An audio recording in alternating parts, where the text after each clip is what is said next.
everybody. Welcome to This Week in Cleantech, a roundup of this week's biggest stories you need to know about in clean energy in 15 minutes or less. I'm getting through the intro quickly because my partner in crime, Mike Casey, says he's salty. I'm a bit salty myself. I just got back from a honeymoon turned baby moon turned trip to the medic's tent in Jamaica. I've got salt in all sorts of places, but Mike, I think, has it in his mind. He's got it between his ears, and I'm gonna give him a platform to share the salt with you, the listeners and viewers. But first, let me get my BS out of the way. Today, Friday, May 3rd, 2025, you may be waking up to see that President Donald Trump has tried the tried and true method of turning the tariffs off and then turning them back on again. 50% tariffs on the all of the EU starting in like 9 days, Mike. We're going to talk about that, plus about a bunch of other Trump-related stuff in a minute. But first, I'm Paul Gerke, Factor This content director. That guy, other side of the screen or other voice on the microphone, Mike Casey of Tigercomm. We do have a guest on the horn, Jack Ewing from the New York Times, will be joining us just in a second. Mike, the platform is yours now. Go ahead and share some salt. Sprinkle it if you must. All right. Well, first, I want you to know, like, I'm being a trooper here. Course. I took a red eye back last night from Clean Power. Jason Ryan of ACP was on our flight back. It was a great show. They put on a really nice show, very well put together, and super tight. Now, then the second thing is, look, Paul, this is where, as a PR guy, I want you to trust my expertise. When we have bad news to tell, it's paramount you get it out early. Okay. So before you went to Jamaica, we talked about how famous we're getting. And I told you that paparazzi would follow you. Oh, no. But you decided it would be a good idea to put a Speedo on and play Ultimate Frisbee. Please tell me beach. you guys didn't do some awful AI back-end stuff that you're going to put into this edit. Oh, no, Brian, don't do this to me. Clarion is furious at how much money they've had to pay to take these photos out of the paparazzi's hands. Yeah. Dude, you have to get used to fame. Okay? Clearly. You got to get used to it. Yeah, I was worried I might be the most out-of-shape guy at the resort, but far from it, Mike Casey. I'm just one of the out-of-shape guys at the resort, which was great. We had better hit the gas and get the news because we're just like crashing and burning. Yeah, we need to lose that whole 15 minutes line at the top. I think 20 might be a more fair target for the listeners because we've been coming in at 17 or 18, and these 3-minute intros probably don't help. Who's counting? Yeah, really, seriously. You guys might be counting, the ones wondering if we're ever going to talk about Cleantech. We do appreciate it. We do the show for you. If you want to get on the show, we're happy to facilitate that. You can also nominate stories. Email them to me, paul.gerke, Gerke, at clarionevents.com. We do have some news to get to, way more than we can fit into this show. Let's get into it. Story number one, Mike. All right, AP, a trio of reporters, Matt Daly, a This Week in Cleantech alumnus, Alexa St. John, and Matthew Brown. House Republicans strike bigger blow against Democrats' clean energy tax credits, Paul Gerke. Thank goodness for the Associated Press, because we end up running a lot of this stuff, or at least using it as the skeleton for stories about these big issues on Factor This. A lot in this piece. I'll try to summarize it a little bit, Mike. House Republicans passed an updated version of the budget bill, if you haven't heard. And somehow, some way, this is even worse for clean energy tax credits than the draft bill that we were ballyhooing about last week. Yeah. Projects now have to start construction within 60 days of the bill's passage, which is asinine. They have to be up and running by the end of 2028, except for nuclear, which has a slightly different extension, but still not great, and it's going to kill most nuclear projects and all of the new fusion industry in the U.S., but that's another issue. Rooftop solar credits eliminated, EV manufacturing credits slashed, all transferability gone now, except for on the nuclear side. That's a big one. It basically takes out the whole soft middle of the markets that evolved here, a whole chain of folks that finagle the financial end. And it also has even stricter foreign entity of concern requirements. Remember, we talked about that on the show last week, Mike. Now it's like if somebody from China breathes on you, that's it. You lose all the tax credits. I think it's somehow even more stricter than like using Chinese IP. Can you explain, Mike, what else did you notice about the bill? Oh boy, where do you start? Here comes the salt, my friend. ASEA estimates that this could jeopardize more than 300,000 jobs, put almost 300 solar and storage factories in danger, and lead to the loss of 145,000 gigawatt hours of power by 2030. That's more than the annual electricity consumption of the state of Pennsylvania. But I have good news. American Petroleum Institute president and Mensa Club member Mike Summers praised the bill as a step to, quote, restore American energy dominance. Perhaps Mr. Summers hasn't heard of AI load growth or the 5-year wait time for a gas turbine. Perhaps he hasn't heard the hand clapping of the Chinese Communist Party apparatchiks laughing at our national foolishness. But let's give Mr. Summers some credit where credit's due. He has successfully lobbied the Village Idiot National Convention, whose members voted for this bill. Let's be clear. We lost this vote 15 years ago when too many in this industry drank the magical thinking potion that we were going to tiptoe past an incumbent sector that has $20 to $40 trillion in industrial infrastructure. And when we go from 3% to 16% penetration, we become a real threat. So people want to blame this on someone. For many, my respectful answer is look in the mirror. Paul, story number 2. Well said, Mike. Story number 2, Yusuf Khan from the Wall Street Journal. Swiss clean energy startup produces diesel from solar power. Tell me about this one, Mike.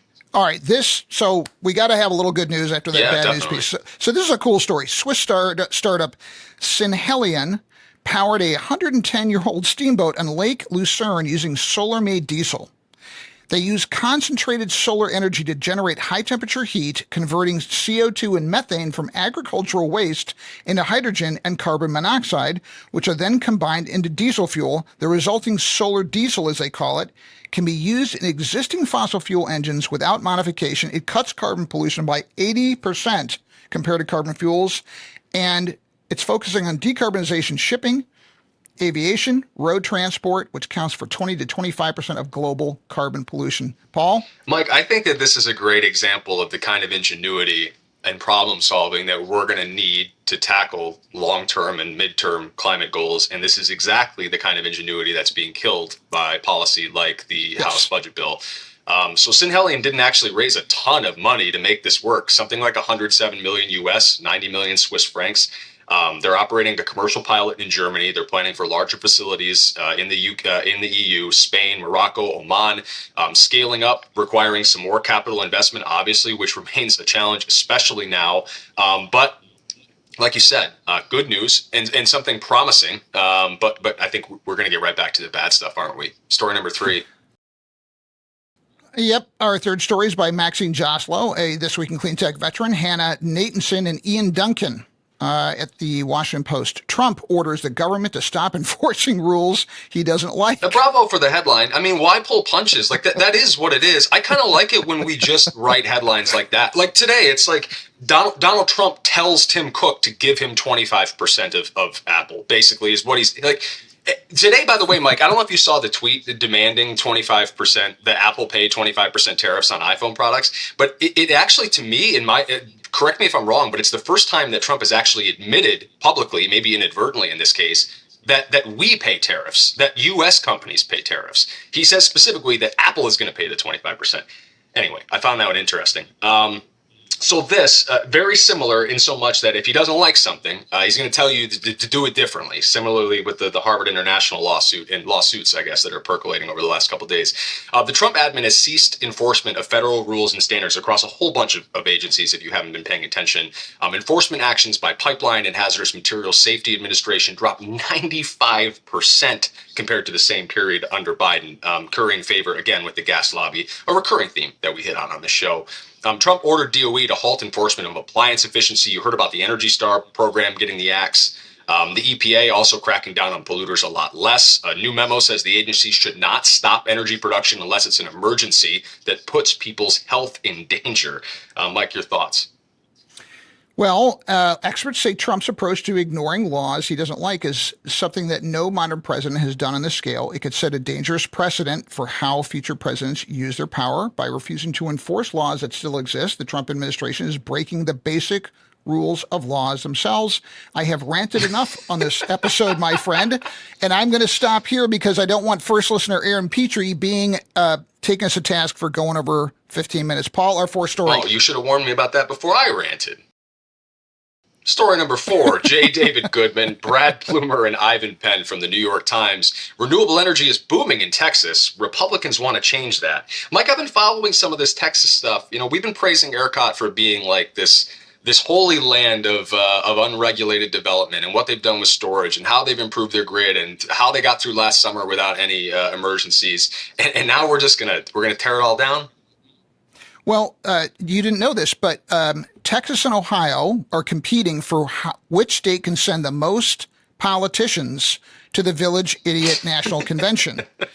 Texas is the top wind power producer in the U.S. and second to solar. Since 2022, companies have planned to invest $64 billion with a B in Texas clean energy projects, more than any other state. But now some lawmakers there are pushing laws to roll back renewable energy tax credits, make it harder to build solar and wind projects. These supposed champions of deregulation and free markets are now embracing regulations to hurt one sector and pick one above the other.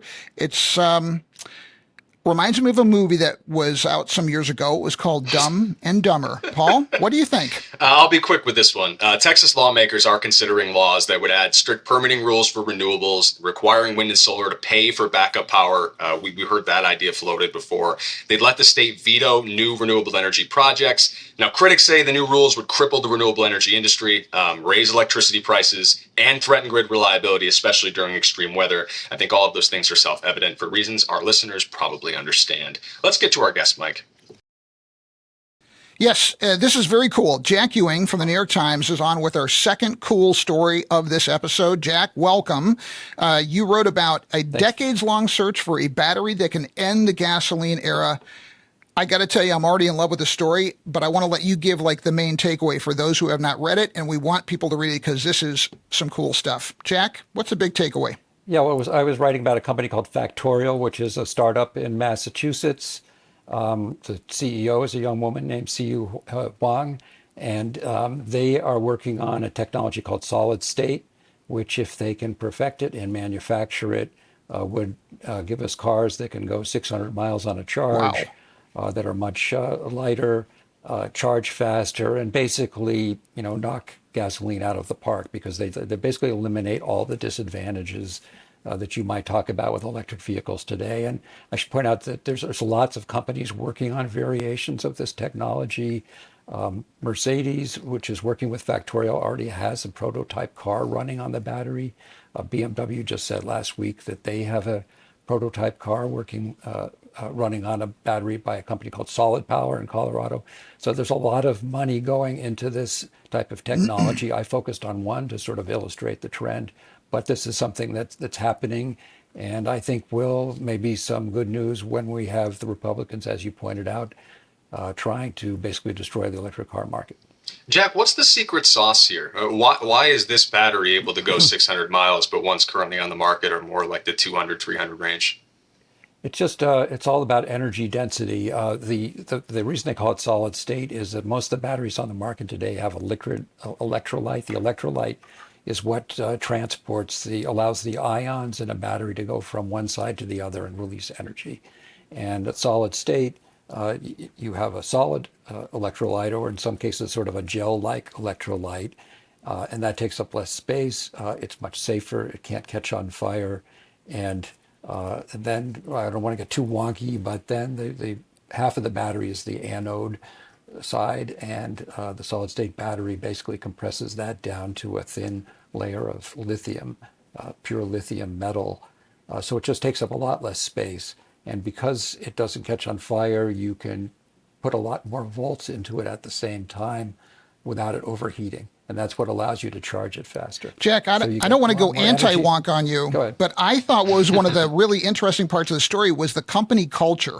Like you wrote a lot about this, and I think it's very interesting because it's kind of not, it's the opposite of tech bro brashness. Can you say more about it? Because I was quite taken by this. I thought it was neat. This is one of the reasons why I wanted to write about that company in particular. I mean, every day I get a press release from somebody saying they've come up with a breakthrough that's going to revolutionize the battery industry. When you look a little bit closer, you find that these are, things that they've done in the lab. There's no assurance they'll ever be able to manufacture them. There's just a tremendous amount of hype in this industry. And one thing I liked about CU in particular, the chief executive, was she's just a very factual person. I didn't feel like she was feeding me a lot of spin or a big line. And they're working with a very conservative company, Mercedes. All of that made me comfortable about sort of writing about this technology. this company. Mike, we about out of time. We got time for one more. I think you should one more. We're just under 15 minutes, and Aaron Petrie's going to forgive us. So, but this is such a cool story. This is our first times guy. You got to ask him another question because this is awesome. Jack, I want to give you the platform here. Where do we go from here? What do you think about the marketability of this at scale? Is this really a silver bullet solution, or even if the CEO is straightforward, is this going to end up in the same stack of other ideas? Well, the big challenge is always, can you manufacture these things at scale? And they've made some progress in that direction, but there's still, a couple, 2, 3, 4 years before we're going to start to see these on the market in a big way. There's still a lot that could go wrong. I think somebody will solve it. It might be Factorial, it might be another company, but I think that we will, with all the money that's going into batteries and research, we know these are things that can be done. It's just a question of figuring out how to mass produce them. So I think it will happen. It might take a little while, but it will happen. Hey, Mike, would you buy an EV with a 600-mile range without a $7,500 tax credit? Heck yeah, I would. And and Jack, we have to go to our Cleantech of the week, but Jack, I just want you to consider, please, make sure you stay on the beat and report if API puts in Mission Impossible agents to steal this tech and make sure it never comes to market, because God knows they might try it. Anyway, that's me saying. One more conspiracy to sneak in the show before we say goodbye. All right, Cleantecher of the week. Drum roll, please. Brian Mendez, virtual drum roll. Carlo Angeles of the Biodiversity Credit Alliance, who posted about how defaunation, look it up, is breaking our forests. He shared that there is a 68% decrease in forest regeneration when key dispersers are gone, along with other information we'll include in the episode write-up. The important thing is Cleantecher of the week. Carlo, congrats. Yep. Want to thank our wonderful producer, Brian Mendez, who, despite his demands for a $50 million jet, we're going to keep him around, and for Claire Quirin and Alex Peterson, who help us gather these stories. Like I said, the maintenance costs on that jet is really what's going to get you, Brian. Thanks to Jack for sticking around and joining us on this episode of This Week in Cleantech. Check out his article in the New York Times if you haven't already. And in the meantime, subscribe, leave some feedback, or share story suggestions with us. You can read all the articles we discussed this week in the hyperlinks in the episode description if you're watching this on Factor This. If you're not, go to the website and do that. Give it a try. It's fun. Hey, maybe Mendez will put solar diesel in his jet when he gets it. He lives off solar diesel. That's what he drinks. All right. Wakes up in the morning with a shot of solar diesel. Goodbye. See you next week. Jack Ewing, thanks for putting up with us.